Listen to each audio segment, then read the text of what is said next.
The Canada-U.S. trade minister says he's finalizing another meeting with the top American trade official and hopes it will happen in the next 2 weeks. Speaking earlier, Dominic LeBlanc also downplayed a recent warning from U.S. trade rep Jameson Greer, who said Canada is falling behind Mexico in the formal review of the CUSMA trade deal.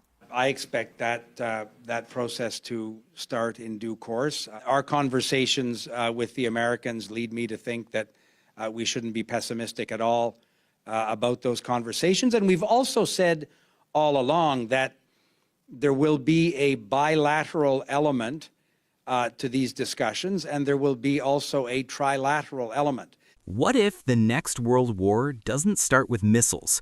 What if there are no explosions, no breaking news alerts, no soldiers on the ground? What if it's already happening, quietly, behind closed doors, in boardrooms, in government offices, in places you'll never see? And the weapon? It's not nuclear, it's not digital, it's buried deep under the ground. Right now, while headlines are busy talking about inflation, elections, and tariffs, something much bigger is unfolding. A silent power struggle, one that could decide who controls the future of technology, energy, and even military dominance. Because here's the truth most people don't realize. The world's most powerful countries are no longer fighting for land. They're fighting for what's inside the land. Let's start with a simple question. What powers your phone? What powers electric cars? What powers fighter jets, missiles, and advanced defense systems? It's not just oil anymore. It's something called critical minerals. Nickel, cobalt, lithium, rare earth elements. These are the building blocks of modern civilization. No minerals, no batteries. No batteries, no electric vehicles. No EVs, no clean energy transition. And it doesn't stop there. No rare earths, no advanced weapons. No advanced weapons, no military edge. This is where things get serious. Now here's the problem. The United States, the most powerful nation in modern history, doesn't fully control these resources. In fact, it depends heavily on a rival, China. China has spent decades quietly building dominance over critical mineral supply chains, mining them, processing them, controlling where they go and who gets access. And now they're starting to use that control, not loudly, but strategically. Restrictions, export controls, supply pressure. It's not a war you can see, but it's a war you can feel, if you know where to look. Now imagine this. You're building a next-generation fighter jet. You have the engineers, you have the budget, you have the technology, but you don't have the materials, because they're controlled by someone else. That's not just an economic problem. That's a national security risk. And this is exactly the situation the U.S. is waking up to. Late, but fast, because dependency in geopolitics is weakness. But here's where the story takes a turn, because while everyone is focused on China, another player has quietly stepped into the spotlight, not with threats, not with headlines, but with leverage. That player is Canada. More specifically, a province called Ontario. Now at first glance, Ontario doesn't sound like a global power center, but look closer.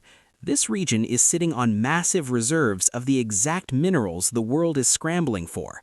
Nickel, cobalt, graphite, the essentials for batteries, defense systems, and advanced manufacturing. And here's the twist. Unlike other parts of the world, these resources come with something even more valuable: stability, reliable laws, strong institutions, trusted partnerships. In a world full of uncertainty, that matters more than ever. But Ontario didn't just sit back and wait. They made a move, a smart one. Instead of going straight to politicians, they went to business leaders, because they understand something most people don't. In the U.S., power doesn't just sit in government. It flows through markets, through companies, through industries that shape the economy. So they delivered a simple message. Millions of American jobs depend on trade with Canada. Factories rely on cross-border supply chains. Energy flows between both countries every single day. If that relationship breaks, both sides lose. Think about a car factory in Michigan. It needs parts from across the border. Now imagine tariffs suddenly increase. Costs go up, Production slows down, jobs are cut. Not because demand disappeared, but because the supply chain broke. That's how fragile the system really is. And that's just the beginning. Because the real power isn't just in trade, it's in energy, and even more importantly, in what's coming next. Ontario is building something most people aren't paying attention to: the future of energy. Nuclear expansion, next-generation reactors, cleaner, more efficient power systems. While others are still debating, they're building, fast. And speed? Speed is power. Because in a global race, the country that moves faster wins. But let's go deeper, because the real battlefield is underground. Critical minerals. This is where everything connects: technology, energy, military strength, economic growth. Right now, much of the world's supply chain runs through China. Even when companies try to source from other countries, there's often a hidden link back to Chinese control. That's the reality, and it's a risky one. Now imagine an alternative: a supply chain that doesn't rely on a rival, a partner that is stable, predictable, and aligned. That's the position Ontario is stepping into. But here's what makes this even more interesting. Canada isn't just saying, "Work with us." They're also saying, quietly, "We have options." Other countries need these resources too: Europe, Asia, emerging markets. Everyone is racing toward the same goal: energy transition and technological dominance. So if one door closes, another will open. That's leverage. And leverage changes everything. Because now it's not just about who needs resources, it's about who controls access. But let's not forget something important. Behind all these strategies are real people: workers, families, communities. When supply chains break, factories shut down. When factories shut down, jobs disappear. And when jobs disappear, entire towns feel the impact. This isn't just about global power. It's about everyday lives: the paycheck that feeds a family, the job that supports a community, the stability people depend on. And there's one more layer most people overlook: the land itself. Much of these resources sit on land connected to indigenous communities, which means this isn't just an economic story, it's a human story, a cultural story, a question of rights, ownership, and responsibility. And how this is handled will shape not just the outcome of this hidden war, but the kind of world that comes after it.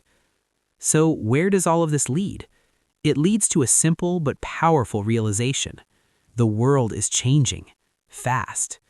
Power is no longer just about armies. It's about supply chains. It's about resources. It's about who controls the building blocks of the future. And the countries that understand this are already moving, quietly, strategically, decisively. So the next time you hear about trade deals, or mining projects, or energy policies, remember this: you're not just watching economics, you're watching strategy, you're watching power, you're watching a war that most people don't even know is happening. And the question is no longer if this war exists. The real question is, who's going to win it? And more importantly, who's going to realize it before it's too late?